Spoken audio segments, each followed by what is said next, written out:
우리에게 주시는 하나님의 생명의 말씀은 출애굽기 1장에서 보겠습니다. 1장 5절부터 14절까지 제가 먼저 읽겠습니다. 교독하겠습니다.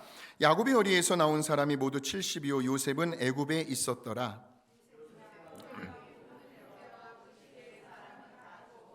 이스라엘 자손은 생육하고 불어나 번성하고 매우 강하여 온 땅에 가득하게 되었더라.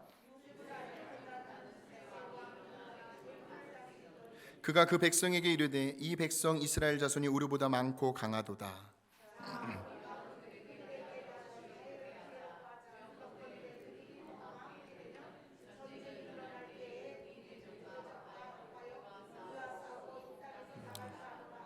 감독들을 그들 위에 세우고 그들에게 무거운 짐을 지워 괴롭게 하여 그들에게 바로를 위하여 국고성 비돔과 람셋을 건축하게 하니라.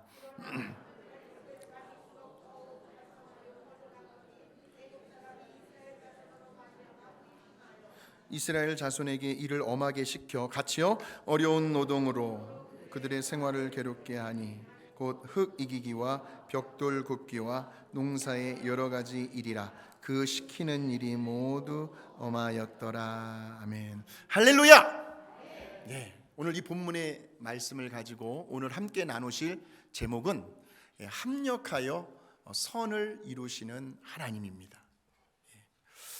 이제 오늘 본문의 말씀을 통해서요, 저와 여러분은 하나님을 만나시게 될 텐데 오늘은 특별히 합력하여 선을 이루시는 그 하나님을 만나고 돌아가는 이 시간이 되었으면 좋겠습니다. 언제나 말씀의 옷을 입고 우리에게 찾아오시거든요. 우리가 이렇게 교회에 나왔어요. 그리고 이렇게 하나님을 또 우리 찬양팀과 함께 경배를 올려드렸습니다. 그리고 또 하나님께 기도하고 또 이렇게 말씀을 전하고 듣고 우리가 예배를 드리는 가운데 하나님께서는 눈에 보이지 않게 우리에게 다양한 많은 은혜를 우리 각 사람의 형편에 맞게 부어주십니다. 그럴 때에 우리 모두에게 공통적으로 임하는 가장 큰 은혜가 있습니다. 그것이 뭐냐면 저와 여러분들 각자가 처해 있는 그 삶의 여러 다양한 현실의 상황과 문제를 바라보는 그 시각과 관점이 달라진다는 거예요.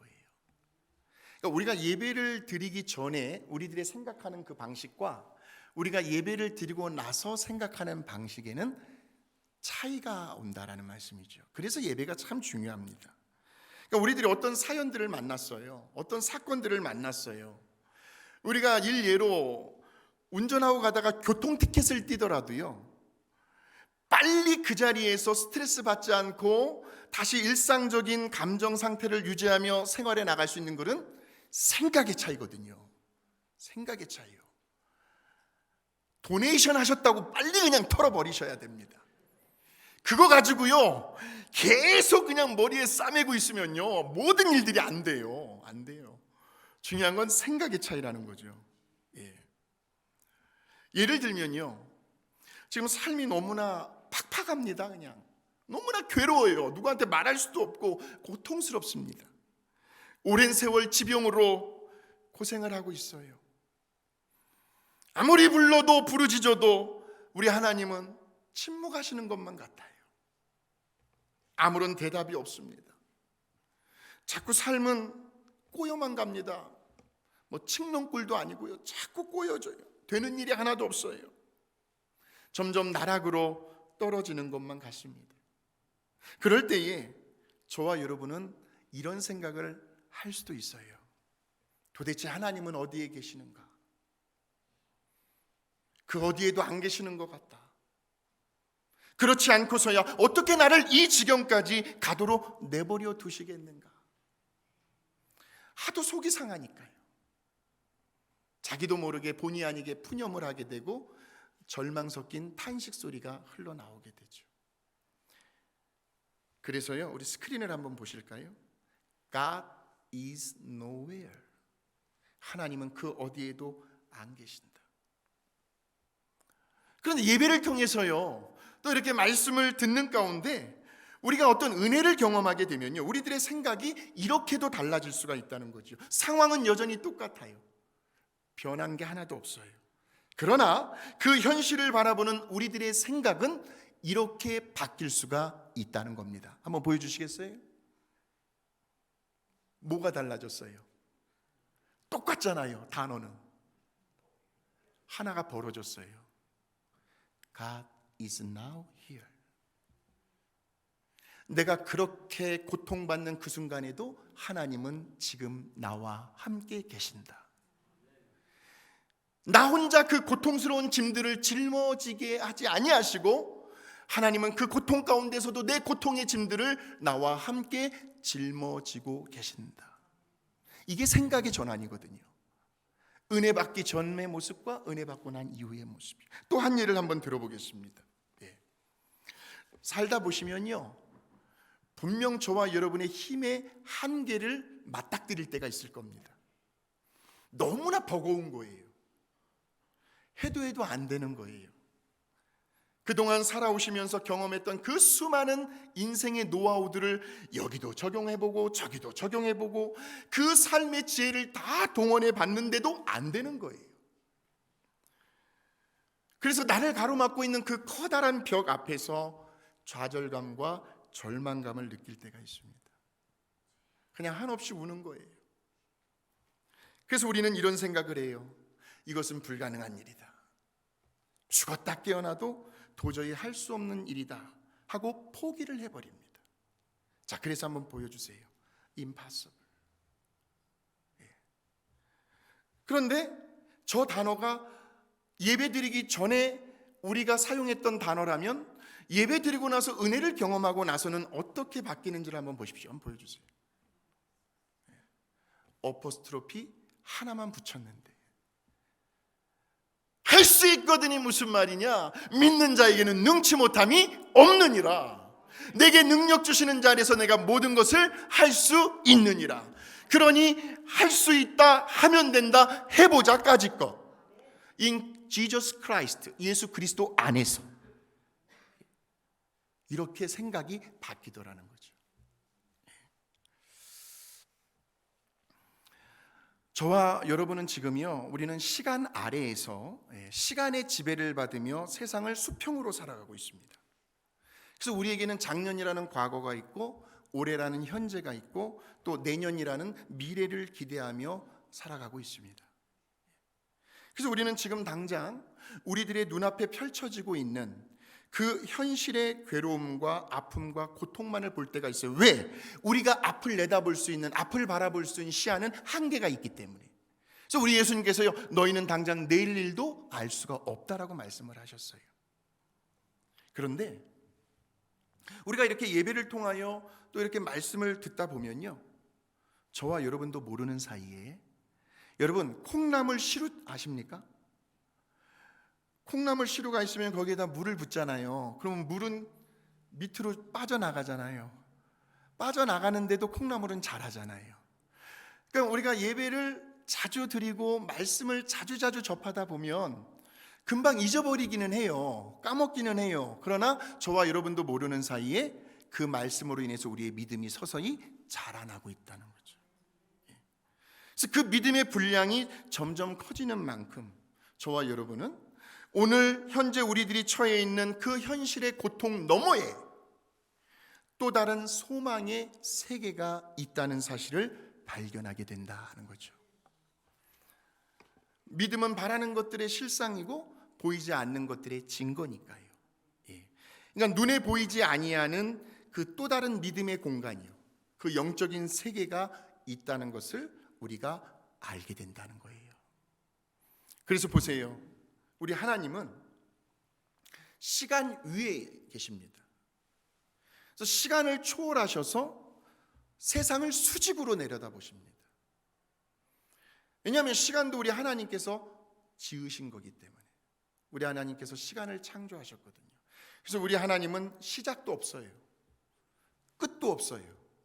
그래서 우리 하나님을 영원하신 하나님이라고 이야기를 하는 거예요. 그래서 아무리 시간이 오래 흘러간 과거라 할지라도요, 우리 하나님은 언제나 시간 위에 계시기 때문에 과거와 현재와 미래, 앞으로 다가올 미래를 동시에 한꺼번에 내려다 보실 수가 있다는 말씀이죠. 그래서 우리 하나님을 전지하신 하나님이라고 하는 거예요. 예. 그래서 사도 베드로가 이런 말을 하더라고요. 주께는 하루가 1000년 같고 1000년이 하루 같다 하는 거죠. 주님께서 보실 때는 그 끝이 없는 1000년 같은 시간도 하루로 보신다는 거죠. 예. 그러므로 과거와 현재와 미래를 동시에 보고 계시는 우리 하나님께 소망을 두고 살아가는 저와 여러분에게는 비록 오늘 이 현실의 삶이 좀 고달프고 힘이 들고 견디기 버겁다 할지라도 우리에게는 절망이란 없다 하는 거예요. 한번 인사하시겠습니다. 당신에게 절망이란 있을 수가 없습니다. 절망이란 있을 수가 없어요. 예. 왜냐하면 전도서에 나오는 말씀 때문에 그래요. 인생이라는 것은요, 잘 될 때가 있으면 당연히 안 될 때도 있고요, 고통스러울 때가 있으면 평안할 때도 있는 것이 인생 아닙니까? 생각을 해보세요. 만일 뭔가가 그렇게 재미가 있어요, 막 배꼽을 막 쥐어잡을 만큼 막 깔깔깔 막 계속해서 웃는다고 해보십시오. 숨 꼴딱 넘어가 죽습니다 그냥. 예. 여러분, 매일 휴가만 있다고 한번 생각을 해보십시오. 눈만 뜨고 일어나면 할 게 없어요. 매일 날마다가 휴가라고 생각하면요, 휴가에 대한 참된 묘미와 맛을 누릴 수가 없습니다. 그래서 하나님께서 우리에게 주신 가장 큰 축복 중에 하나가 노동의 수고예요. 은퇴하신 분들이 많잖아요. 뭐라도 하시는 거예요. 예. 그렇게 노동을 하시다가 그 잠깐 쉬실 때 그 꿀맛 같은 시간을 그래서 우리가 느낄 수가 있는 거죠. 예. 즐거울 때가 있으면 당연히 슬플 때도 있다는 것이고, 평안할 때가 있으면 고통스러울 때도 있다는 거예요. 만사에는 다 때가 있다는 말씀입니다. 근데 저와 여러분의 한계는 우리는 한쪽만 보게 되더라고요. 근데 우리 하나님은 양쪽을 동시에 다 바라볼 수가 있는 거죠. 자, 바로 오늘 본문에 나오는 이 이스라엘 백성들이요, 지금 이러한 아주 인생의 심한 굴곡을 지금 경험하고 있습니다. 자, 보세요. 우리 5절의 말씀을 한번 보실까요? 5절. 야곱의 허리에서, 이 허리 힘이 세야 되는구나. 남자든 여자든. 나온 사람이 모두 70, 야곱의 가족이 70명이래요. 요셉은 애굽에 있었고요. 자, 그래서 지금 그렇게 70명으로 시작된 이스라엘 백성들이 이제는 어떻게 불어났나 한번 보세요. 7절로 한번 갑니다. 7절 보시면 이스라엘 자손은 생육하고 불어나 번성하고 매우 강하여 온 땅에 가득하게 되었더라. 우리는 구체적으로 대략 저 숫자를 한 몇 명 정도로 추산하고 있죠? 한 200만에서 250만 명까지 지금 이스라엘 백성들이 번성한 거예요. 지금 70명에서요. 예. 번영의 때를 누리고 있었다는 거죠. 물론 이스라엘 백성들이 저렇게 될 수밖에 없었던 가장 큰 영향력을 끼쳤던 사람이 있습니다. 누굽니까? 요셉이었어요. 요셉 때문에. 요셉은 그 당시 애굽의 국무총리의 자리에까지 올라갔어요. 그리고 애굽 왕 바로의 아주 각별한 총애와 신임을 받았던 사람이었습니다. 그래서 요셉이요, 옆에서 무슨 말만 하면 애굽 왕의 바로가 다 들어줄 수밖에 없을 정도로 요셉의 영향력이 아주 막강하고 대단했다는 거예요. 나라의 대통령도 마찬가지입니다. 대통령이 훌륭하고 뛰어난 점도 있겠지만 그 밑에 참모진들이 잘하기 때문에 대통령이 국정 운영을 잘할 수가 있는 거거든요. 목회도 마찬가지고요. 제 주변에 우리 장로님들, 또 우리 부서장님들, 우리 구역장님들, 부구역장님들이 계시기 때문에 목회가 든든히 서 나갈 수가 있다는 거예요. 요셉이 그런 사람이었어요. 애굽 나라에. 자, 그것이 어디에 나오냐면 우리 창세기 47장 5절에서 6절의 말씀입니다. 자, 보세요. 바로가 요셉에게 말하여 이르되 네 아버지와 형들이 네게 왜 왔을까요?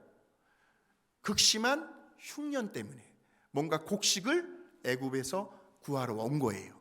애굽 땅이 네 앞에 있으니 땅의 좋은 곳에 내 아버지와 내 형들이 거주하게 하되 그들이 고센 땅에 거주하고 그들 중에 능력 있는 자가 있거든 그들로 바로 왕의 가축을 관리하게 하라. 맡긴 거예요. 그렇게 해서 이제 야곱의 허리에서 시작된 그 이스라엘 백성들이 애굽의 가장 좋은 땅인 무슨 땅이요? 고센 땅에서 점점 생육하고 불어나 번성하게 된 거예요. 자, 그런데 그냥 그대로 멈췄으면 좋겠어요. 그 번영의 때가 그냥 그대로 쭉 이어져 나갔으면 좋았을 텐데, 그런데 안타깝게도 문제가 8절에서 일어나더라고요. 자, 8절을 한번 보실까요? 8절 시작. 누구를 알지 못하는 왕이요? 요셉을 알지 못하는 애굽의 새 왕이 일어나면서 정권 교체가 되는 거죠. 그때부터 이스라엘 백성들은 고통이라는 터널로 들어갑니다. 왜냐하면 애굽 사람들이 볼 때에는 지금 이스라엘 민족들은 이방인들이었기 때문에, 하나님의 관점에서 보면 하나님의 선민, 하나님께서 선택하신 백성이니까 메인이 이스라엘 백성들이고 애굽 민족이 이방인인데, 그런데 애굽 나라의 관점에서 보면 지금 이스라엘 백성들은 이방인이었다는 거죠. 그러니 어떻습니까? 애굽 나라에서 이방 민족인 이스라엘 백성들이 아무리 자기가 잘났어도, 아무리 잘 나간다, 승진한다, 출세한다, 성공한다 해도 이것은 어디까지나 애굽 민족을 넘어설 수가 없는 거죠. 한계가 있다는 거예요. 아메리칸 코리안들처럼. 그러니 누구도 이렇게 될 줄은 꿈에도 몰랐던 거예요.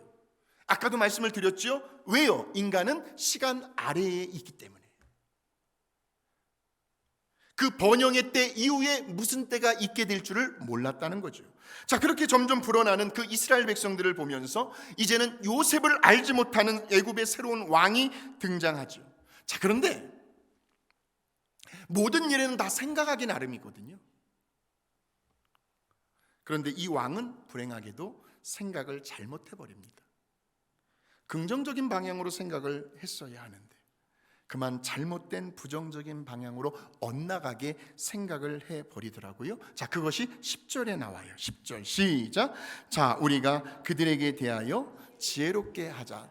두렵건대 그들이 더 많게 되면 전쟁이 일어날 때에 우리 대적과 합하여 우리와 싸우고 이 땅에서 나갈까 하노라 하고. 그러니까 지금 새로 정권을 잡은 애국 왕이 지금 참모진들을 모여놓고 이야기를 하는 거예요. 우리가 그들에게 대하여, 이스라엘 백성들에 대하여 지혜롭게 하자. 두렵건대 그들이 더 많아지게 되면 전쟁이 일어날 때에, 자, 전쟁은 일어날 수 있어요. 저것은 엄연한 팩트이고 사실입니다. 자, 그런데 그 뒤에부터 나오는 것은 이제는 생각이에요. 자, 그렇다면 왜 이스라엘 백성들이 적들과 한편이 될 거라고 생각을 합니까? 아직 일어나지도 않은 일인데. 그리고 왜 자기네 애굽 민족을 공격할 것이다 라고 생각을 합니까? 그리고 그들은 자유와 해방을 찾아 애굽 땅을 떠날 것이다. 아직 일어나지도 않은 일을 가지고 왜 굳이 생각을 저렇게 하느냐는 거죠. 이렇게 생각을 했으면 어떠했을까 하는 거예요.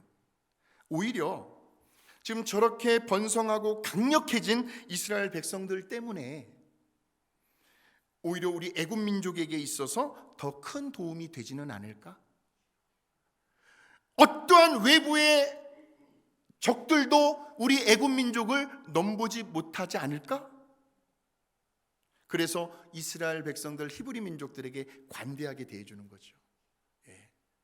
우리는 이 땅에서 같이 살고 있는 같은 민족이니까 서로 우호적인 관계를 맺고 그렇게 생각을 했으면 더 좋았을 뻔 했는데 말입니다. 그런데 저런 상황 속에서 이스라엘 백성들을 향한 애국 왕의 목적은 하나밖에 없었어요. 이스라엘의 씨들을 다 말라버리는 것이었어요. 더 이상 번성하지 못하도록. 그래서 이제 애국 왕이 누구를 부르냐면 히브리 산파인 십부라와 부하라는 이 여자를 조용히 부릅니다. 그리고는 아주 은밀하게 그들에게 이렇게 말을 합니다. 15절과 16절에 보시면 애굽 왕이 히브리 산파 십부라라는 사람과 부하라는 사람에게 말하여 이르되 너희는 히브리 여인을 위하여 해산을 도울 때에 그 자리를 살펴서 아들이거든 그를 죽이고 딸이거든 살려두라. 이야, 인간의 탈을 쓰고는 도저히 할 수 없는, 절대적으로 해서도 안 되는 그런 잔인한 명령을 내린 겁니다. 어디서 많이 들어본 말씀 아닙니까? 우리 예수님 태어나셨을 당시 헤롯 왕이 동방박사들을 가만히 불러서 예수님이 태어난 그 시점을 중심으로 그 반경 몇 마일까지 주변에 있는 2살 이하의 아기들은 모조리 다 죽여라. 이야.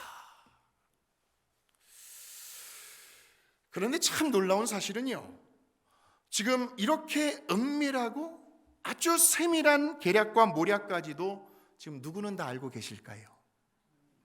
왜요? 하나님은 시간 위에 계시기 때문에. 시간을 초월하여 세상을 수직으로 내려다보고 계시는 전지하신 우리 하나님은 이미 다 알고 계신다는 거죠. 뿐만 아니라 지금 이스라엘 백성들이 처해 있는 그 고통스러운 상황 속에서도요, 여전히 우리 하나님은 그 눈에 보이지 아니하는 배후에서 하나님이 계획하셨던 일들을 조용히 한편에서 또 진행해 가고 계셨다는 거예요. 이것을 우리는 하나님의 섭리라고 이야기를 합니다. 그 하나님의 계획이 무엇이었죠? 누구를 통하여? 모세를 통하여 이스라엘 민족들을 노예의 자리에서 해방시켜 주는 것, 출애굽에 대한 과업이 하나님의 계획이었어요. 그래서 아기 모세는 절대로 죽어서는 안 되는 거예요. 제 아무리 애굽 왕이 2살 이하로 다 아기들을, 모조리 남자 아기들을 죽인다 할지라도 하나님이 가만히 계실까요? 그렇게 진행되도록 내버려 두실까요? 우리 하나님이 어떤 하나님이신데. 그래서 하나님이 누구를 사용하시냐면 히브리 산파인 십부라와 부하를 사용하시는데, 어떻게 사용하시는가가 17절에 나오고 있습니다. 17절에 보시면, 자, 그러나 애굽 왕의 명령이 떨어졌지만, 그러나 산파들이 누구를 두려워하여? 그 마음을 누가 주셨을까요? 예, 하나님. 그러니까 그들은 하나님을 두려워하여 애굽 왕의 명령을 어기고 남자 아기들을 살립니다. 그러니 우리 하나님께서 저러한 십부라와 부하라는 산파들을 좋아하실까요? 기뻐하실까요? 당연히 좋아하시죠. 20절을 보세요. 그래서 하나님께서 어떻게 그들에게, 하나님이 그 산파들에게 은혜를 베푸시니 그 백성은 번성하고 매우 강해지니라 하는 거예요. 또 21절로 한번 가보겠습니다. 그 산파들은 하나님을 두려워하고 하나님을 사랑하는, 하나님을 경외하였으므로 하나님이 그들의 집안을 흥왕하게 하신지라는 거예요.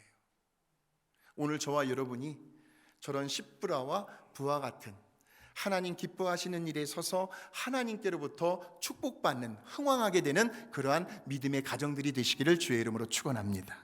예. 자, 오늘 우리는 이 말씀을 통해서 아주 중요한 2가지의 교훈을 깨닫게 됩니다. 하나는 인생은 반드시 굴곡이 있다는 거예요. 잘 될 때가 있으면 안 될 때가 있고, 아플 때가 있으면 건강할 때가 있고, 번영할 때가 있으면 고통의 때도 있다는 거죠. 개인의 신앙도 마찬가지고요. 예, 언제나 성령 충만할 수는 없어요. 언제나 은혜로 충만할 수는 없어요. 다운될 수도 있어요. 기름이 떨어질 수도 있어요. 예, 올라갔다가 내려갔다 할 수도 있어요. 개인의 신앙도 마찬가지고, 우리들의 건강도, 여러분들의 가정도, 비즈니스도, 교회도, 국가도 다 마찬가지라는 거죠. 만사에는 다 때가 있고 반드시 업앤다운이 있다는 거예요. 예. 이 사실을 기억한다면 우리는 절망할 이유가 하등에 하나도 없다는 거죠. 예. 그래서 중요한 것은 뭐라고 말씀을 드렸어요? 생각하기 나름이다. 예. 근데 그 생각은 어디에서 와야 하는가? 예. 반드시 예배를 통해서, 살아계신 하나님의 그 생명의 말씀을 통해서 저와 여러분이 은혜를 경험할 때, 그때 문득 떠오르는 그 생각, 문득 떠오르는 그 아이디어, 그 생각을 붙드셔야 한다는 거예요. 예. 자, 또 하나의 사실은요, 우리 하나님은 우리들의 인생의 어느 시점에 우리들이 지나가고 있다 할지라도 단 한순간도 저와 여러분 곁을 떠난 적이 없으시다는 거, 이거 꼭 기억하셔야 합니다. 그러니까 번영의 때나 고통의 때나 언제 어느 때이든 항상 우리 하나님은 우리들의 삶의 배후에서 하나님께서 계획하고 계시는 그 선한 뜻을 이루기 위하여 지금도 천사들을 통해서, 환경을 통해서, 사람들을 통해서 저와 여러분을 위하여 쉬지 않고 일을 하고 계신다는 거죠. 그러므로 중요한 것은 저와 여러분이 항상 어느 자리에 서 있느냐가 중요합니다. 다시 말하면 저와 여러분이 합력하여 선을 이루시는 하나님을 경험하기 위해서는 반드시 이 말씀을 붙드셔야 돼요. 이 말씀을 기억하셔야 합니다. 그것이 롬8 28, 로마서 8장 28절의 말씀. 시작. 우리가 알거니와 모든 것이 합력하여 선을 이루느니라 하는 거예요.